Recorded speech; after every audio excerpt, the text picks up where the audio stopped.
Bandwidth provided by Recursive Squirrel Interactive. Visit them on the web at recursivesquirrel.com. Episode 648. It's a burger phone.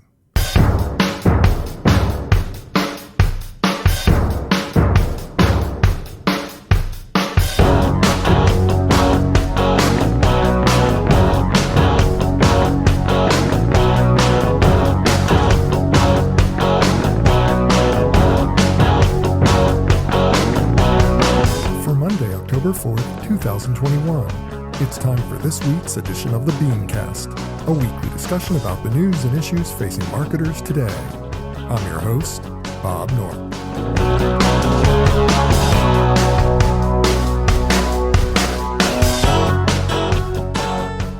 Thanks for joining us. We've always been told that a college degree equals career success. But now more and more ad agencies are foregoing degree requirements for creatives and other positions, preferring to train young talent themselves. Is this a good thing? Tonight we'll discuss. Also, whether we should boycott Texas, assessing YouTube's latest bans, Google breaking ad blockers in Chrome, plus this week's Fair, Fail, Foul. That's the lineup.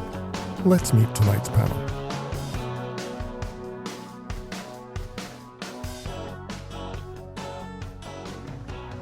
Thanks for joining us for this week's BeanCast. I'm Bob Norp, and with me on the panel for this evening, we start with the man who's back from death's door, kind of. The host of Joseph Jaffe is Not Famous, Mr. Joseph Jaffe. How you feeling, man? Well, I think I have 1 foot in the door and 1 foot out the door. So hopefully the foot out the door will prevail tonight. How about that? I hope so. I hope you're doing better. God, you've been through the ringer. You. I know, it's been crazy. Now, also joining us is the chair of the Management and Marketing Department at Oakland University. Dr. Janell Townsend is with us. Hi, Janell. Hi, Bob. Thanks for having me back on the show. Always my pleasure. Now, next we have the principal of Emotive Technologies. Say hello to Mr. Marc Whitehead. Hi, Marc. Hey, Bob. Always a pleasure to be back on what I think I read recently is the number one business podcast in the universe. According to Oracle Advertising. They got to be right. Somebody's got to be right. And finally, we have the Executive Vice President of Advanced Media at Viacom CBS. Mr. Julian Zilberbrand is here. Hi, Julian. Hey, Bob. Thanks for having me back, and excited to be back for the grand return of Joe. Yeah, absolutely. Glad to have him finally back on the program. So, well, we won't gush too much on Joe. We'll get right into the topics. First up, it's been happening for a while in the tech industry. A lot of tech companies have been doing this. Fewer and fewer jobs being listed are requiring a college degree. Now the ad industry is starting to do the same, especially in creative roles. People are going in and getting their training at the agency itself, and they're hiring based on life experiences and other types of criteria. So, Janell, what is driving this migration away from traditional degree requirements? And is it good for the industry? Is it good for education? Is it good for anyone? What are your thoughts? Well, it's really actually an interesting question. I'm glad to have a chat about this, get feedback from you guys as well. The understanding what the purpose of a degree was originally, it was never meant to be about getting a job. The purpose of getting a bachelor's degree in particular was about acquiring knowledge. Universities are in the business of developing new knowledge and conveying knowledge. And if we, think about it from that perspective, it was never about what specific job you would get when you finished school. But over time, especially as we've gone from being a government-supported institutions to being a business model based on tuition, where you're selling degrees, right? Is a lot of what's happening, and people don't like to acknowledge that. But unfortunately, that's what's happened, is that universities have to charge tuition now in order to pay the bills, keep the lights on. 25 years ago, 80% of a budget of a university like Oakland University would have come from government funds. Now it's the reverse. And 75 to 80% is coming from tuition. So it has to be focused now on what jobs will people get, right? Because they're making an investment based on how do I pay back this money, as opposed to what knowledge am I developing? So we really have to think about it. What are the roles that we're putting people into? So when we think about it specifically from a marketing perspective, what roles do we want them to have? And what do we want them to be able to build on for the future? So that's, I think, what it becomes a bigger issue with this is, are we building a broad base of knowledge, or are we training people for specific vocations? So does that make sense? Yeah, can it be a little bit of both, though? I mean, when we're going into the education process, it should be a high-minded trying to advance the cause of the subject matter in which you're studying, to learn from the foot of people who are actively researching and developing new technologies and new approaches and new models of business. And it can be that, but it can also be establishing a baseline of curriculum that you have to learn in order to be able to function appropriately in a business role. So, I mean, can it be both, or is it just an outdated modality that we need to just let go of now and maybe return to that high-mindedness? Well, I think it does have to be both. Moving into the future, there has to be somewhat of a balance. I think it's very important that people learn the base skills that are part of liberal arts education. And that's really the foundation of universities, was liberal arts.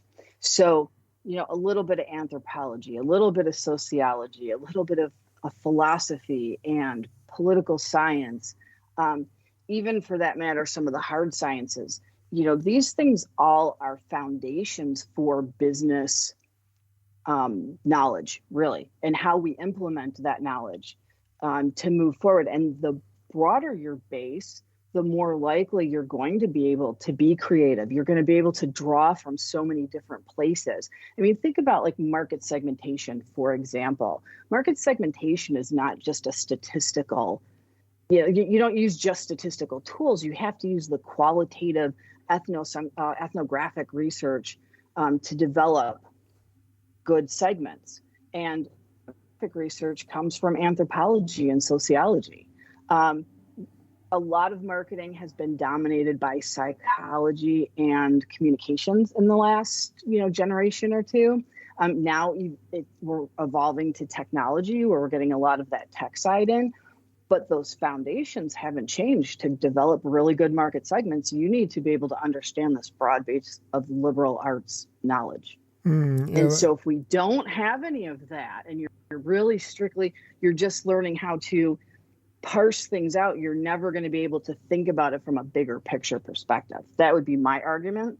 But are there specific jobs that maybe don't need to have that broad base of knowledge? Sure, absolutely. And maybe we don't need to have everyone going to college. That's absolutely true.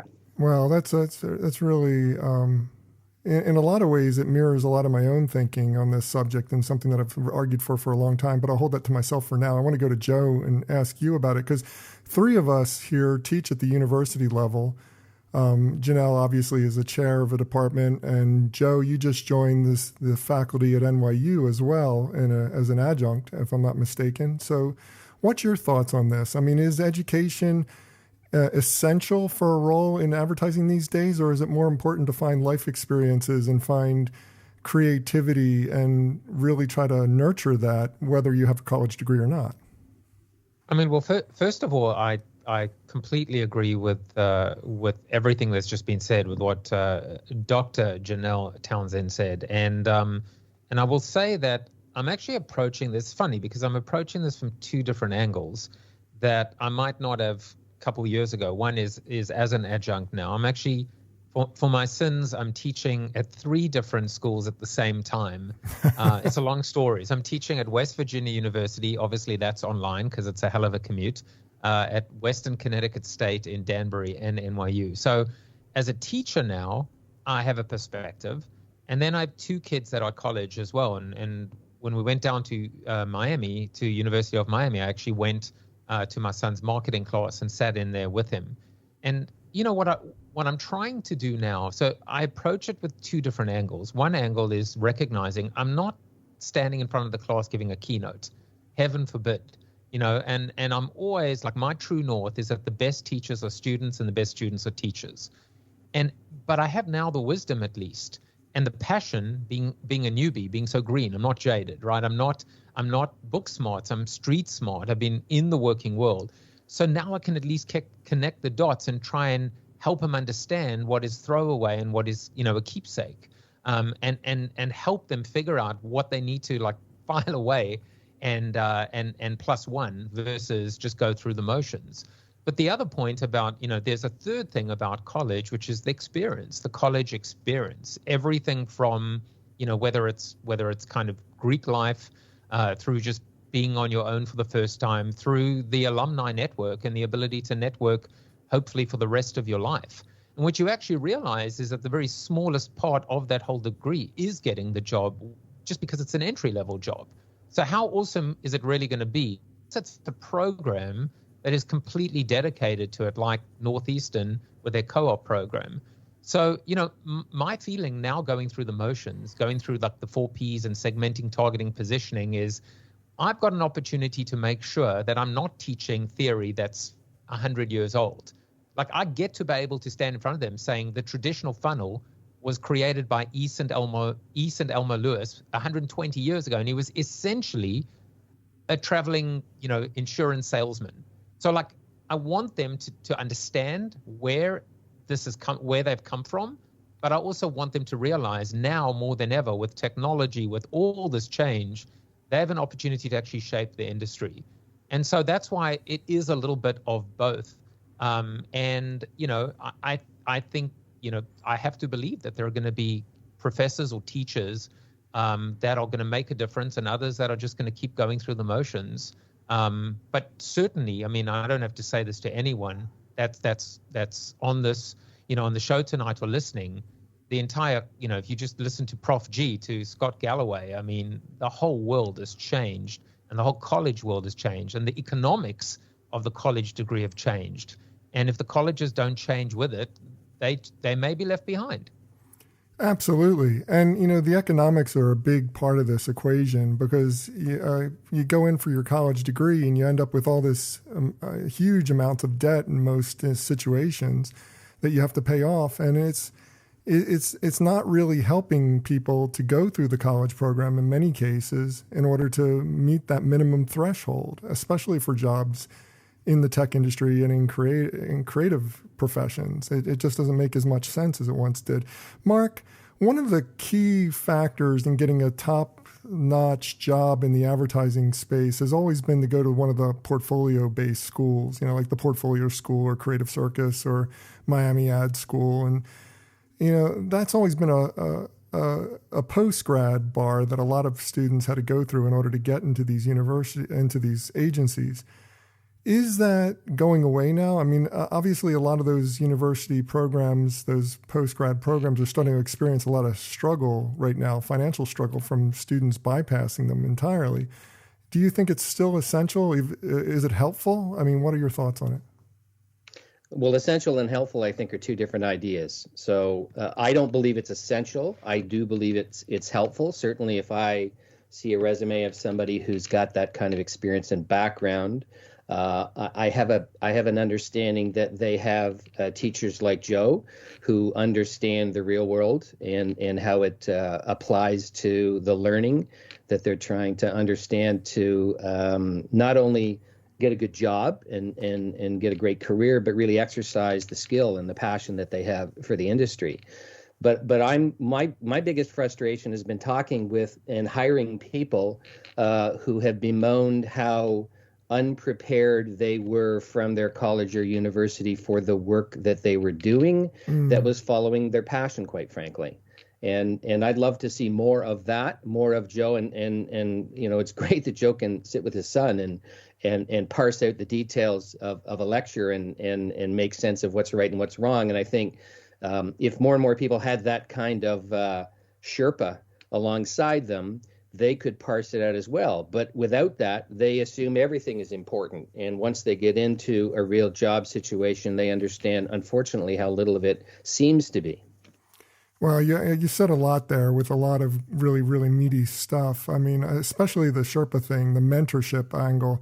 I think that's a really strong one. But I want to go to Julian and ask this question first. I mean, a lot of these agencies, a lot of companies out there are starting to rely on in-house education programs to basically train the individual to be effective employees at that company, to bring out their skill, obviously give them knowledge, but essentially it's you're being trained to work at that place. Is that as valuable as a degree program in the end? Because every company I've ever worked at has functioned in a completely different manner. Well, look, I think it's a very nuanced question, right? I'm listening to Marc and Janell and Joe talk about it, and in many ways I agree with a lot of what's said, right? The value of the experience, the opportunity to have a maturity that's built upon you after a period of time, and all of that seems to make sense to me. But I have to think of this and try to answer this question as a hiring manager, as somebody who's hiring now effectively in the advertising space and in technology. And, if I'm just looking at things objectively, I don't know that it's super important. When I look at, unless I'm looking at somebody immediately out of college, I spend all of 2 seconds worrying about their college experience or anything else. As a hiring manager, I'm more interested in understanding the person. I'm more interested in understanding, their wants, needs, desires, and things that they're trying to achieve when I think about, and their capabilities when I think about, hiring somebody. So, is college important? I think it is to some degree, but I think, the point that you were making, Bob, about like the world has changed. It has. And the type of jobs I hired for 10 years ago are not the same type of jobs I hire for today. And that's not simply because, I've changed roles over the last 10 years. It's because the specialty kind of portion of how your hiring is a lot more focused on a specific skill set versus a broad skill set, which on some level negates a lot of this broad learning that you might do in college. It really needs you to, blocking and tackling. It doesn't really matter to me if you got a good arm, right? So like if I could use a sports analogy. So I think that there is some reality of how we hire today. And I think the other factor, which I think has accelerated things, is you're now hiring for people that aren't in your immediate area, and you're hiring all across the country. And you're hiring for people with experience, and you're hiring for the ability to mold talent. So oftentimes your own developmental capabilities are just as relevant as what somebody might have achieved in college. So I think in a lot of ways, the financial part of the university and everything else, so all of that are factors. But I think the reality is that the way we hire and the specialties and the jobs that we're hiring for specifically in the advertising industry have become so nuanced and so niche that you don't need a broad education. You need a focus and a specific talent, and that's what I'm focused on. So I think that there's nuance in that question, but I think a lot of it is you do need it to some degree to impress some people, but outside of that, you don't. You make a lot of really great points there, and let me just do a little program note here. Julian, your microphone is kind of cutting in and out. If you got a better mic, or if you can hold up your phone to your face, that would be better. But anyway, someone was going to cut in and say something. Yeah, I was. Yeah, sorry. You go, and I'll go after you. Oh, great. Thanks. Yeah. Well, I just want to say is one thing that's important to keep in mind when we're talking about this from an advertising, marketing, business perspective is that there is a difference between theory and practice. And what universities, as I said earlier, universities have been in the business of teaching theory. And there is this transition to more practice. And someone mentioned Northeastern's co-op programs, which they do a fantastic job with that. Very applied. So it's taking the theory and then applying it in practice. And, we're really pushing students to do internships. We don't have it as a requirement just yet, but a lot of schools are moving in that direction because of the importance of having that experience that's applying that theory. And see, what tends to happen is we're teaching things at this very broad level, as we've discussed, but then the jobs, as Julian was just saying, are very narrow. And I think that's always to some degree been the case, because I can remember coming out of college from my undergrad and thinking, wow, this is all I do. We were doing all these case studies from, I was the CEO, and wait, now I'm this person that's on page 437 of an organization chart. Where do I fit in this world? And, what do I actually do is so tiny by comparison to what I thought I would be doing. And it is a big reality check for a lot of students. And that's where having those internships and getting that applied experience helps to understand maybe what your role may be when you do finish. But what I have found is that over time, though, people hopefully, or most people, advance to where they broaden again. So that's where those things that they learned in that sociology class maybe start to kind of click in, or at least they sort of have that, part of their understanding, or, something that we talked about in an advanced marketing class starts to really click in. You go, hey, wait, I saw something like this before. And, it's really the higher level people have to have that broader view of the world. So yeah, we go, so if we're talking about people coming right out of college, we're not training people necessarily in a university just for that first job out of college. It's a training for life, and training people to hopefully be lifelong learners. And that's why I'm going to probe you on that. I'm going to probe that a little further on that question, because that idea of mentorship is still ringing in my head, and I want to bring it back to you for a little follow-up question on that.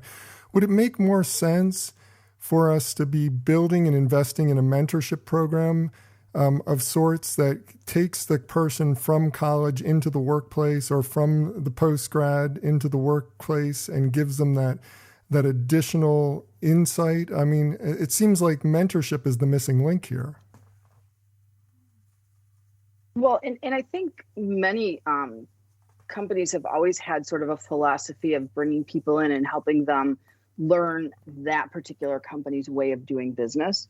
I mean, that's we used to have a lot more professional development built into our organizations here in the States and Europe. It's still very much part of the fabric of the way that things tend to work, or as far as I've seen. They, tend to have more of those in-house programs once you've finished your degree and come in as an early career person. That really is sort of part and parcel. I think mentorship programs, both while you're in school and once you're out of school, and helping with that transition. And I mean, I think we have mentors all through our lives. I think people who are successful tend to always look for mentors themselves. But there seems like there's going to be more of a codified way of doing it, though. It seems like there should be a more codified way of going about it. But you're right. I mean, we do invest in some form of mentorship at some point, especially when the bigger companies hire people. They've got that mentorship going in some way to help people on board. But seems like it could be more codified from the educational standpoint. Joe, you were going to say something. I'm sorry, we kind of got off track. Yeah, no, it was funny because Marc said the word that I so wanted to say, and then you picked up on it, which is the word mentorship, and that's how I regard myself as a teacher, as a mentor, at least that aspirationally. But to answer your question, the answer is no. It's not up to the teacher to be the mentor and to be their best friend. And it's not, if anything, it's up to the school and the alumni network. But it's really up to the hiring, the culture and the company that hires them. What I will say is that, you can spoon feed your students to a degree, but then they also need to take initiative. So, for example, every student, the first thing they should do is go and connect with their professor on LinkedIn and find out a little bit more about them and do their research, because the connections that they can make could be tremendous. I had just one guy who I was mentoring. He was part of Founders Institute. He was the founder of a startup. And I just casually, said, well, I have a show, and if any of you want to come to the show or the after show, you should come. There are some really cool, people that come on that talk about entrepreneurship. Well, he's come almost every day. He's learned so much, and we've become really, really close. So, it's also up to the student to take the initiative. And if they choose not to, well, then, shame on them. But the other thing that I would say is what makes me really excited is that, if we think about where the world is right now, in the last 6 months, we've spoken about Clubhouse and social audio, and now everyone's talking about NFTs and crypto and the metaverse. mean, this is where the action is right now. Some of it might not be real, and some of it might be. But I mean, as God made little green apples, we know that people in marketing departments and, quite frankly, agencies don't have a clue what the hell is going on. They never have when it comes to the new stuff. And so they're floundering. They're trying to figure it out. So the question is, who's going to take the initiative? And I think there's a real opportunity for colleges to say, we've got the textbook, we've got the theory, we've got the foundation and the spine. Now let's make sure that we apply a 60-30-10 or 70-20-10 framework or rubric to it. And that's how you kind of keep education fresh and relevant. And if I could just jump in here, I mean, God love you, Joe, that you are doing that. I think as important as you're listing all of those, latest, greatest tools and devices that people are using, is to teach the why behind the what. Not just making sure that people who are coming into the education system understand the latest and greatest tools, but understand why they exist. And why are people connecting with them? And what is the human nature behind that you can study, and you can, as you understand it, deploy that studying and that thinking in the work that you do. Wow, this is a really great conversation. It's one I've wanted to have for quite a long time. I think we could have the whole podcast on this topic. We probably could. Julian, you got one more thing you wanted to say? Yeah, listen, I was just going to say it's interesting because like a lot of the talk around mentorship and alumni programs, like it sounds to me oftentimes is, using the college as a who do you know that can hook you up situation. And for me, that applies in general. And I don't know that the college makes anything any more, relevant based on who you could figure out who you know or who you have connections to. Look, I don't want to devalue the college degree. It's incredibly important. And as a college graduate, I certainly, see value in it. But I think that the world has changed. I think hiring has changed. And I think tactically, I don't know that it's as necessary as it has been. Well, I want to make a very awkward change, a very awkward segue from talking about education. Speaking of abortion, we did a whole show on this a couple of weeks ago. So, oh man, you're just lucky you weren't part of that. Well, in the face of the new Texas abortion law, the inevitable discussions about boycott of the state have begun. But in this case, a lot of the top tech companies have significant presences in the state, and Austin in particular is pushing back pretty hard since they have a lot of those companies located near them. And they're saying that the boycotts that are being proposed are not the answer. Activism is. Joe, what's your opinion on this, on the right course of action here? I mean, would you recommend boycott? Would you say hold off? I mean, what have we learned from past boycotts? What's your stance on this? There's it's obviously a very, very difficult and tricky topic, and yet it's very easy as well in terms of kind of recognizing what is the right way and the wrong way. But instead of preaching or teaching in this case, there's a higher level, right, which is when companies, we could have a whole conversation about, we're all in this together and Black Lives Matter and you've had so many incredible conversations on the show, which is why you're the #1 marketing and business podcast in the world, according to Oracle Advertising. I just had to say that. But it's true. Thank you, everybody who voted. But voted 1,000 times. I'm just kidding. But the fact is, when this is part of a company's DNA, when it is their purpose, their sole being, when you're Patagonia and you change your mission statement to say our mission statement, our mission, our vision is to save the world, save our planet. Well, that's very different. You're absolutely, there's going to be no gray. There's going to be no doubt. There's going to be no what should we do? It's pretty simple what you're going to do. And there are a few companies that are like that. And for everyone else, they just end up kind of, wading through and stumbling and doing their best to try and straddle. Now, when it comes to this particular topic, one of the source articles talks about South by Southwest and should they, cancel the festival? Should they move out of Austin? And, their response to me is a cop-out, right? Their response is, if we were to pull out, we would harm local businesses, so severely and significantly. And so they're apparently donating money to a bunch of charities. And I think when you just look at the makeup, the demographics, the attitudes, the opinions, right, the AIOs, the psychographics, if you will, let's use some marketing speak, of the average person that goes to South by Southwest, I don't know that that's enough. And I will say that I kind of witnessed South by Southwest's action and reaction to COVID. And they were pretty much the last event to pull out and cancel when people were desperate to figure out how to cancel flights and hotels. And I got to say, I'm sorry to say that it just smacks of greed and a little bit of desperation. So if you're South by Southwest, now I will say the caveat, and it's not a small one, but South by Southwest takes place in this small blue oasis amidst a turbulent sea of red. And, Austin, Texas is very different and very weird, and everyone is attempting to keep Austin weird.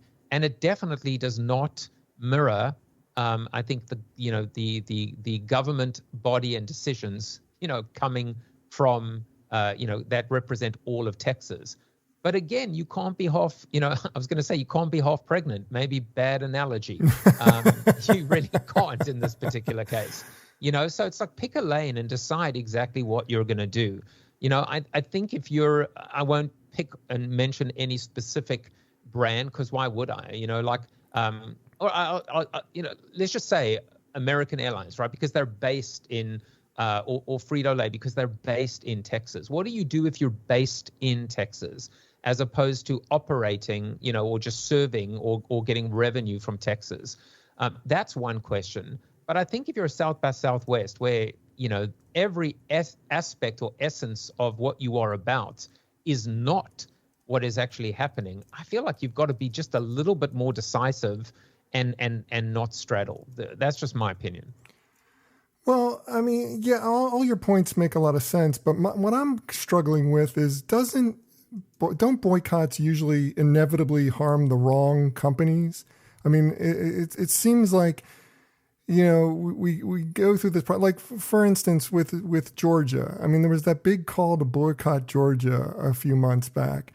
And a lot of companies did, including the World Series, not the World Series, the All-Star game was moved out of Georgia to go to Colorado as a result of this. But who gets hurt are the small concession players who are involved, and the restaurants, and all the different companies that aren't necessarily involved with the core problem. And I'm wondering how that plays out.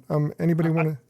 Well, I'll just add something that, as much as that sucks and as hard as it is for the small businesses and the vendors, you're going to have other small businesses and vendors that are going to benefit from it. But more importantly, because I don't want to be so kind of cold and heartless, I think then it's up to them to stand up and to be activists as well.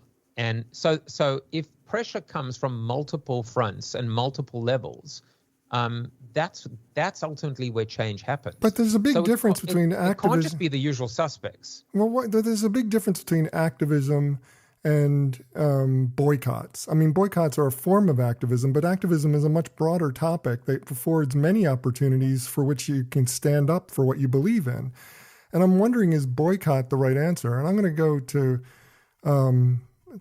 Marc on this one. I mean, Marc, what are your thoughts on that? I mean, do boycotts make any sense anymore, or are they just a rage response that people put out there in the current political climate, and they say, we're just going to boycott you? Well, I love Joe's point at the very beginning, which there are certain companies that have a point of view, a purpose-driven, mission. And so when they choose whatever it is, a boycott or some sort of activism, it is a reflection of who they are. Versus those companies, and there was lots being written in Georgia about woke companies who have suddenly decided that this is something to fight for. And I think boycott or activism, I think it's one thing to choose as an example, and the example you gave, to move the All-Star game, MLB choosing to move the All-Star game. What have they done since then? Is this something Is this something that is a mission for them now that they want to see through to some kind of end? Or was it really just an effort to appease their fans in other states, in other places, who were pushing them to do that? So I think there is one thing to say this is part of our mission, and that's why we are choosing to either boycott or engage in some kind of activism. It's an entirely different thing to say we are going to choose either of those choices because we know that there's some kind of push coming from our fans, from our audience, from people who feel and believe in us a certain way. And if we don't take that action, we will be harmed in a business sense. But then once they've taken that action, they hope that everything just gets quiet and goes away. They don't continue on the fight to make sure that whatever they stood up for at a moment in time when they're being called woke was actually became part of their mission going forward. Janell, I'd love your thoughts on this. I mean, obviously, you study the business world. You've seen the effects of boycotts and other types of stances that have been taken against companies. I mean, which is most effective at addressing a problem at a political level within a state? Is it worth the effort to go after the companies doing business in that state? Is that an effective way to prosecute some kind of cause, or is that not as effective, and is it just hurting the wrong people? I mean, what are your thoughts? I think that there's a big difference between a boycott that's for a specific event versus a long-term business decision. Frito-Lay can't pick up and move its headquarters next week because Texas came up with these laws. Now, long term, do they want to do business there? Is that where they want to be? Is that where their workforce needs to be? Where their leadership wants to associate with their brand? That's an important consideration, perhaps. If there is an association with the geography, with the brand, but oftentimes we do know that headquarters locations, the culture can permeate through an organization. So think of a Japanese company. There's certain types of, cultural attributes that you often see when you work with companies that are from Japan, even if you're dealing with a subsidiary organization in Europe that is, part of that Japanese structure. So, it's the same type of thing that we're talking about here is that, would that permeate long term, that type of thing. But in the short term, there's not a whole lot that some of these companies can do. And so boycotting them on that basis isn't going to necessarily help or make them make a decision to move right away. I think they're going to wait and see how things shake out on some of these issues. Is this going to be like this forever? I mean, there was a point in time when, Texas was a strong Democratic state.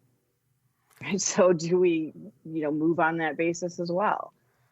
Politics is an interesting thing right now in this country, and it's a long-term decision. So I don't know that I would advocate for a flat-out boycott of all products from certain companies and brands that are doing business in Texas or that are from Texas. Perhaps there's a better way that social activists could convey their concerns by advocating for companies to pressure government, to lobby the government folks to change how they're doing business and the laws that they're setting out.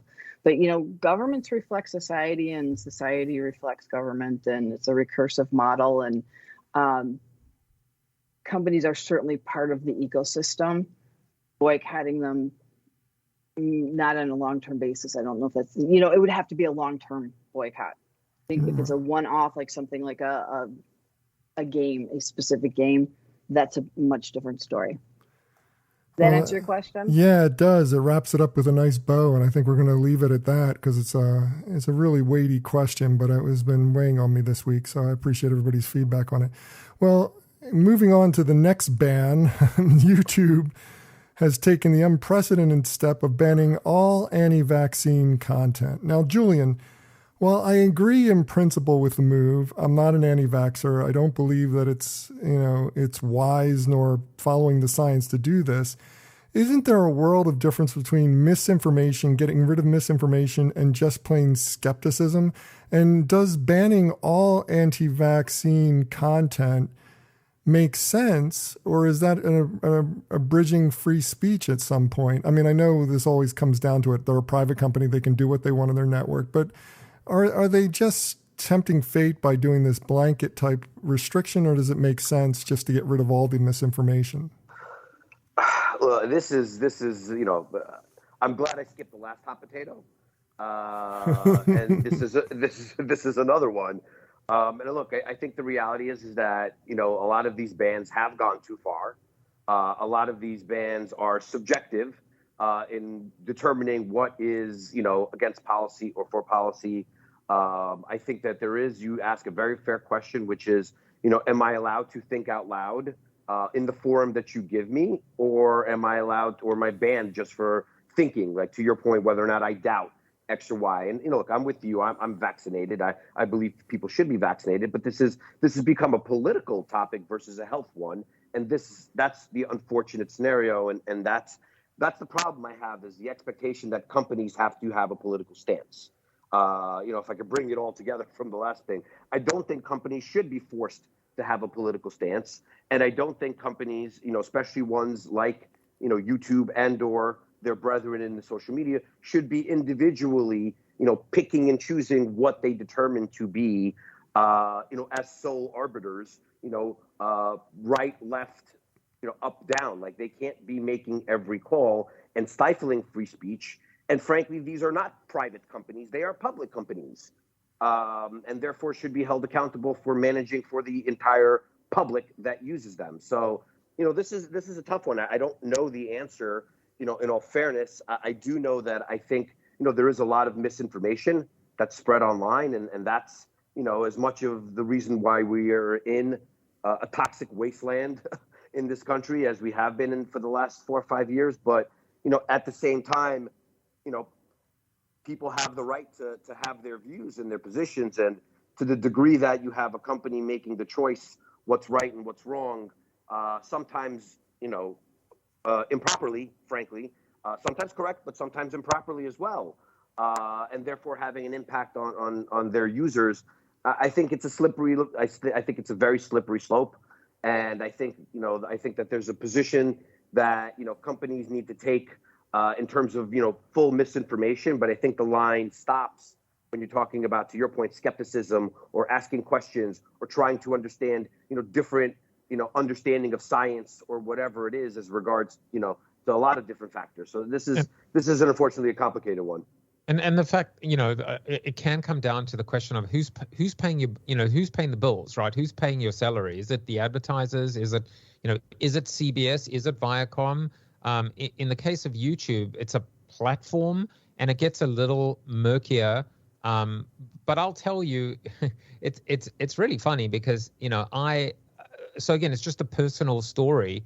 I started a show about hope, positivity, and optimism, and I would put my shows, they're on YouTube, and I would try and put a few dollars behind them to promote some of the episodes, and every single one of them basically got rejected. Every single one of them. Why? Because of what's called sensitive events. Now, when you read, a little bit deeper, sensitive events is essentially defined as someone that is trying to profit off and exploit a national tragedy. My show could not be, first of all, opposite to that, and I don't make any money off it. So, it led me just to be able to say, this new term, artificial intelligence, it's more artificial and less intelligent. So that's the other question too. Exactly who is making these decisions? Because I can tell you it's not a human being, because you can't get hold of a human being when you try and actually, say to them, by the way, this is not what you think it is. So it's funny because there is freedom of speech and there is freedom of expression, and it's exactly what Julian said. And now you've got the reality that a machine is basically making these choices when it could very easily, look at what happened with Twitter. Just put a big fat sign up saying, kind of the the views and opinions expressed on this video are not, do not constitute medical advice and should not be taken to heart. Isn't that a better option? Very much so. Except that misinformation is the problem here. I mean, it's like, you've got this mixed up soup of all these different opinions swirling around this anti-vax movement that include everything from skepticism to, if you get the vaccine, you're going to be having Bill Gates track you wherever you go, as if you're that interesting. So, I mean, the misinformation is the problem, and misinformation, let's just call it, it's lies. People putting lies out there to scare other people, that needs to be taken care of in some way, shape, or form. You can't just put some kind of disclaimer on that stuff, because that's not going to stop people from getting hold of that information and running with it. And that's the problem. Well, this is what makes it such a difficult topic, right? Because in when something's blatant, it's blatant. It's when it's gray that makes it complex. And frankly, I don't know if it's better if it's a human or AI, because either way, it's problematic, frankly. And so, when it comes down to it, I think, Joseph makes a really good point. Sometimes you need to just simply put a disclaimer. Again, if something is blatant, I think it's easy, right? Like if something's clearly blatant and it's a lie and it can be fact checked to be a lie, that's one thing. When you're now kind of making it subjective in terms of whether or not you're meeting some kind of policy demand, as Joe's show did, then I think that's where things become a little problematic. The problem, though, Julian, I agree with you completely, and what Joe said as well. But, the problem is that even blatant lies, people are believing them. It's like, I just had someone tell me, someone who I respect highly, is an extremely successful businessman, in private equity now. And he started telling me the other day about how the vote was wrong and how Trump really won. And first of all, I was shocked who it was coming from. Second of all, he was telling me numbers that were just wrong. And it didn't matter what I said to try to correct it. And I wasn't even going to try and bother after a minute, because I realized he wasn't going to change his mind. But somewhere he got numbers that were wrong. And how do you then change that? It just continues to perpetuate itself. And we have these platforms for social communication now that we just don't have regulation for. And we don't have any, even a structure where people can, relate to them in such a way and understand necessarily that they're wrong. Because it is those areas that are gray that people find interesting and then believe. Right. I would argue to some extent that, and again, each individual is different, so I don't want to generalize this, but I think it's somewhat general when I say this. If I wanted to believe that Trump won, I'll find a way to believe it. I'll find something that supports it. Whether it's true or not, I'm going to want to believe it. So in many, many cases today, especially in a hot button topic, if you're going to tell me that the sky is green, I'm going to find, and I want to believe it, I'm going to find every way to justify that belief, whether it's right or wrong. So, some of that is where, things are touchy and where people want to what people want to choose to believe. And then, we have developed a system, with social media, where if you want to insulate yourself in a bubble and, turn your brain into mush with the wrong information, it's easy to do. And frankly, that's what people want. I just wanted to add that, there are also many different arguments, right? You could say, and if anyone knows me and follows me, they would know that I'm staunchly pro-vax. But when you actually look at, I'm not going to take the vaccine because I'm scared, and until it's FDA approved, I'm nervous. And you can go into a whole variety of reasons why I'm nervous about that, versus 5G cell towers and nanoparticles and chips implanted and all this absolute crap. I mean, it's and to the point, like we're all mentioning on this, tonight, there are people that believe that. So I think these two arguments could not be further apart, and they still both would fall into, I think, an anti-vax camp. So, if I've learned anything as a South African that came to this country in 1997, is once you start curbing and curtailing free speech, it's a bit of a slippery slope. Mm. Well, we've got one last topic we got to cover before we wrap up the show. Google has established a new framework for Chrome extensions that, as it rolls out over the next year, will eventually, it has been determined, break nearly every ad blocker extension on the browser. They claim it's purely done for patching security holes. But Mark, do we believe them? I mean, it's just like Google is losing a lot of money every year because of ad blockers on their browser. They want to control whose ads get blocked and whose ads don't get blocked. Does it make sense that they're just trying to patch security holes here, or is this really just a power play to get ad blockers off their particular browser? So, Bob, I hate it when you give me a topic where there's a one-word answer. No, we don't believe them. Why would we believe them? There's lots of evidence to support we shouldn't believe them. But I would argue there's a different reason to give no to this question, and it's to the question, will anybody care? I think people have accepted at this point, and even when Chrome and other browsers were forced to stop following us and stop grabbing as much information as they could to be able to use for advertising purposes, I don't think anybody was smiling any brighter or feeling as though they had any more freedom.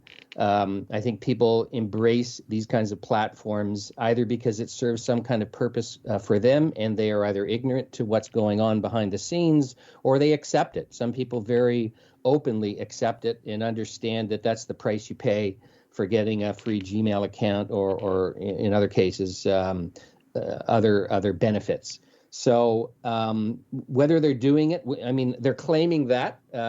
I'm not sure why they're claiming that, other than maybe just because it won't be seen as a blatant cash grab to get back into generating billions of dollars in advertising. You're seeing the likes of Apple making some decisions around giving you a sense of privacy and not following. But there's a contention that they are doing that because they have their own game plan that's a little further out around generating ad revenue in a different kind of a way. I think all these companies, they exist to generate money for their shareholders and for their business. And anything they can do to facilitate that, they're going to do. And I think in this case, the argument is kind of irrelevant because I don't think it matters to anybody whether they choose to do this for personal financial gain.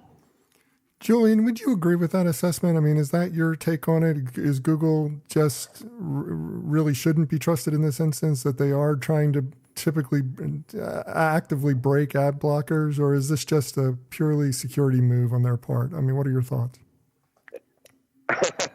I think to be surprised that any company, especially ones that are the size of, that company and others, are actively moving in their in anything other than their own self-interest is laughable. So I don't even know, this isn't, for me, this is not really a topic, right? At the end of the day, this company is doing what its mission is to do, which is to make money for their shareholders, et cetera, et cetera. That we would anticipate that they're doing something morally because it's the right thing to do is laughable, and I have yet to see that happen with any of these large corporations, nor should we expect them to be moral. They're not people. The people that work there should have morals, but the company itself does not have morals. And I think it's rough when we anticipate or assume that any of these companies do anything other than move in their own self-interest.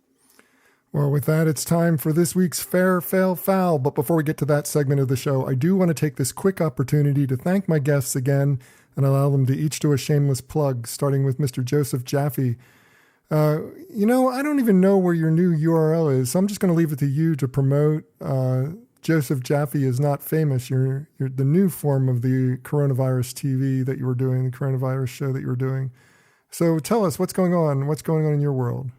Well, the reason I changed the name was exactly what I was explaining earlier. That's why Corona TV had to be whacked.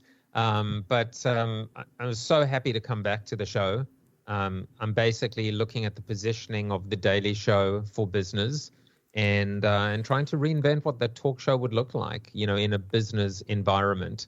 And it's just given me so much passion and purpose, you could, I would say go to YouTube and just type Joseph Jaffe is not famous, but it'll probably be banned now after what I said. Well, actually, I was probably speaking out in their favor, so maybe it won't be banned.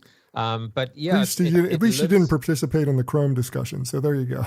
Exactly. I'm just going to shut up. No, it lives on YouTube or on all my social media feed, and I actually I have a crypto coin called the Jaffe coin, and I created a little drop which will be live for the next week. I send you the link, and if you put the link on the website, people can go and just click on that link and get a little small piece of the expanding Jaffe economy. It's my way of kind of just spreading the love. So that's what I'm up to. And thank you for giving me the opportunity to come back to the show. Oh, you're welcome. I love having you on. So glad you're feeling sort of better. You're not quite 100%, but I'm glad you're on the mend at least. Now, Janell Townsend, you can find her at Oakland University, which is at oakland.edu. Tell us what's going on in your world, Dr. Townsend. What would you like to promote? Oh, well, I'm always up for promoting students and faculty, especially at Oakland University. But really, I have to give a shout out to everybody who has persevered for the last year and a half. And, everyone from the preschool and K through 12 people and at the university level, it has been really such a difficult time through COVID. And, we're still in this. And this whole, we went straight to everything being online for a year or so. And, this semester we're working in more of a hybrid space, and we're doing some things in person and some things online and some things both. For example, my MBA classes, I am doing in a live stream from a classroom. So I have students who are both there and online. And what a difference it is trying to manage in such an environment. And it's just been this constant evolution and learning and really having to persevere through some very, interesting times. And sometimes a little bit dangerous too, right? When you have, people transmitting things, hopefully everyone gets vaccinated. We do not have a vaccine mandate at our university, but still it's, we're getting cases all the time now, it seems like. So even among the vaccinated. So hopefully we will be out of this soon. And, just hats off to everybody who has sort of made it through. Yeah, and, absolutely. Continues to persevere. Absolutely. I applaud you guys over there. So glad that you're back in the classroom, and I'm glad, even though it's a struggle, you're doing well.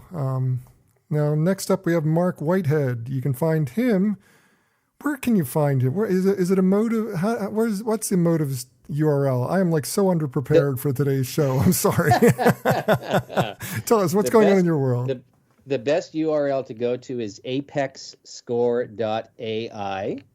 So Emotive Technologies is a behavioral sciences technology company. And basically what we do is we help reveal the feelings and beliefs, the attitudes that people have. In fact, we measure 16 of them, and the likelihood that they are going to contribute to a set of behaviors. So maybe behaviors with a brand to buy, with an employer to work harder, with a not-for-profit to give more money and give in different ways.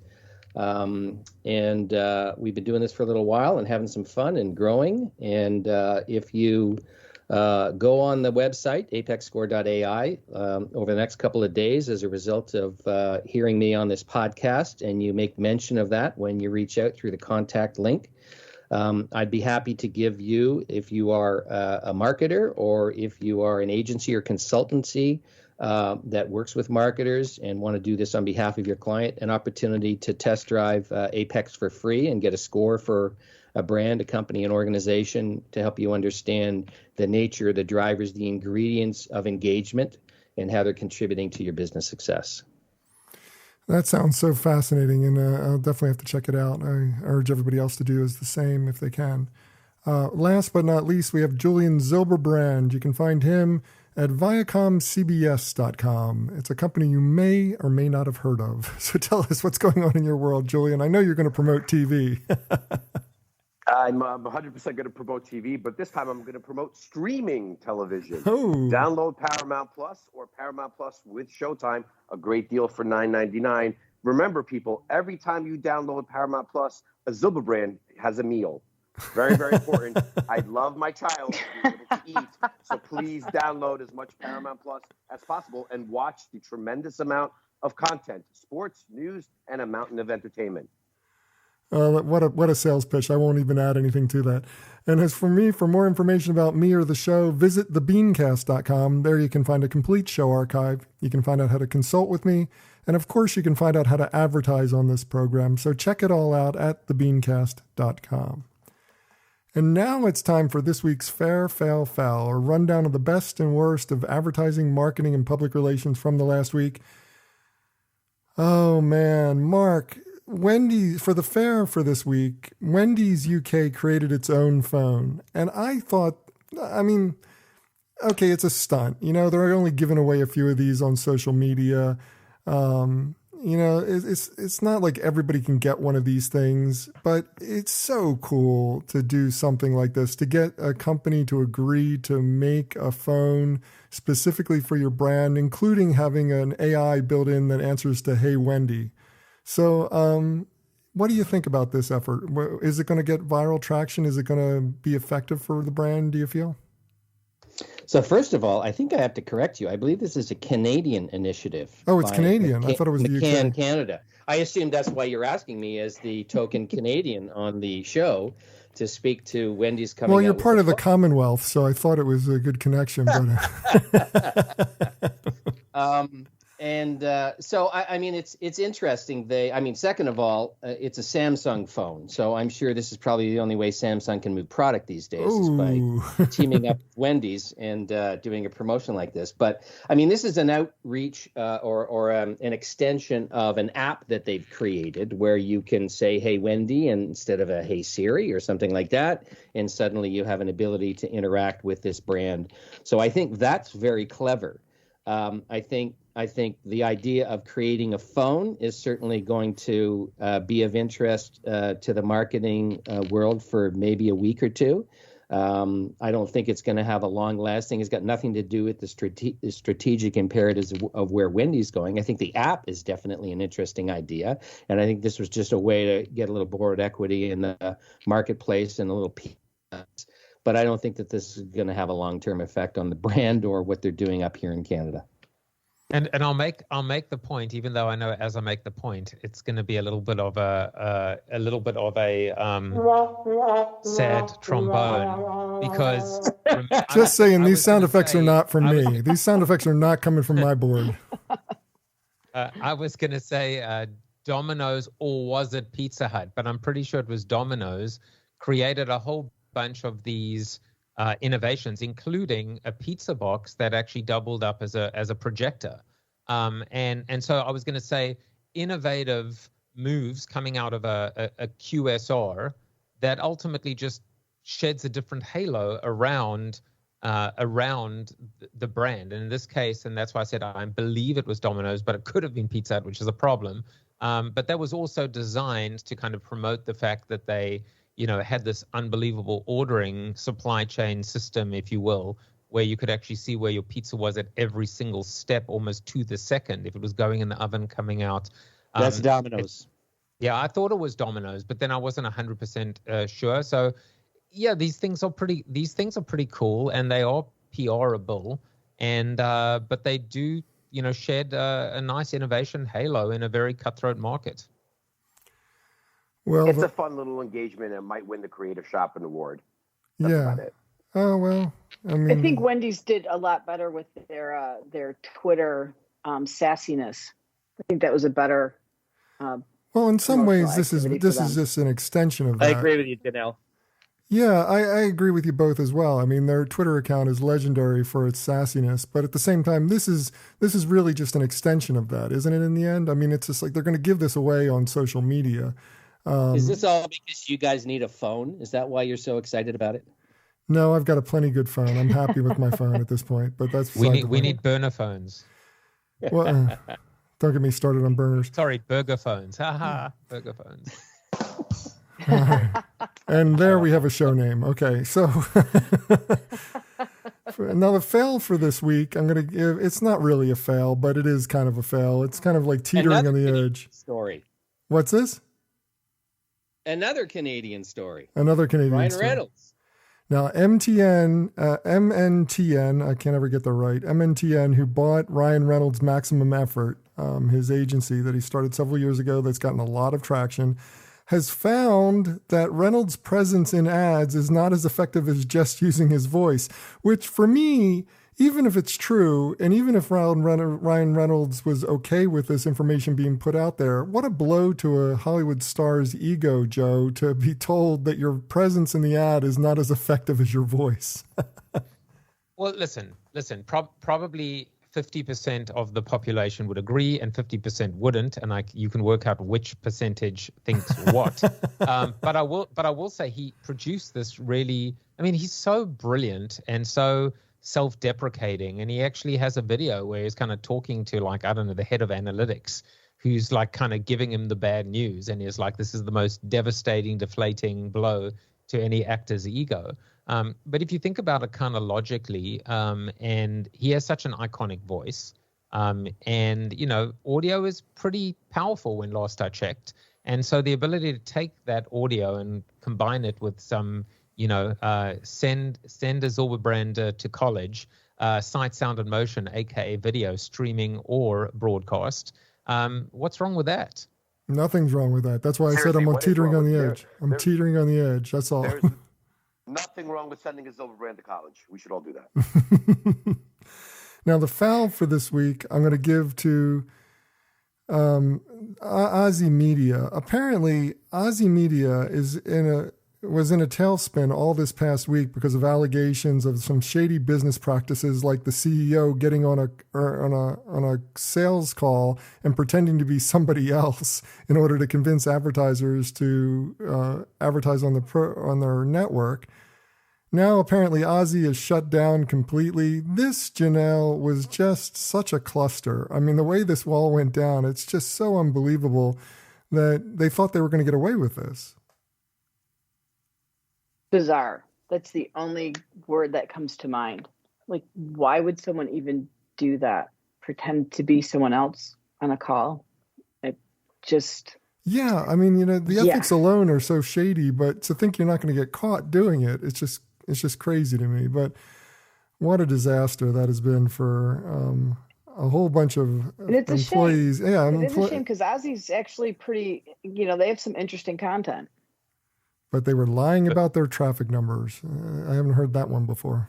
They had interesting content. I mean, I find it to be, sad and hilarious at the same time. I mean, you would expect it on a sitcom on CBS Viacom. I'm just saying, or Paramount Plus. No, but you would expect all of it, Joe. All of it.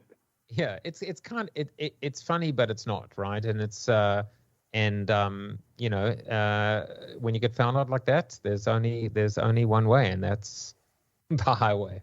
The highway. Well, have a suggestion for this list or just want to discuss it? Comment online. Use the hashtag #FairFailFoul. That's #FairFailFoul.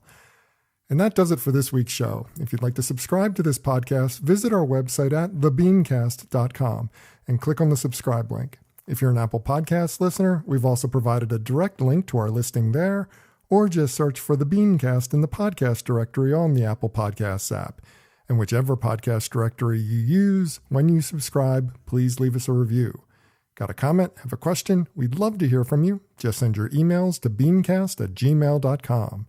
Opening theme was performed by Joe Seibel. Closing theme by C. Jax. Thanks for listening. I'm Bob Norp. We'll be back again next week. Hope you'll join us then.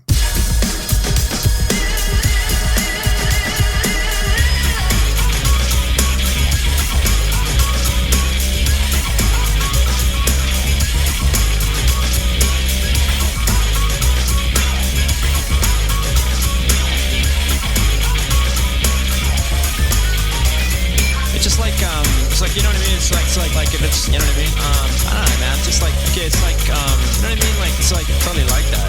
It's like, I don't know, like if it's, it's like, you know what I mean? Yeah, it's just like kind of, it just seems like it's just like almost exactly.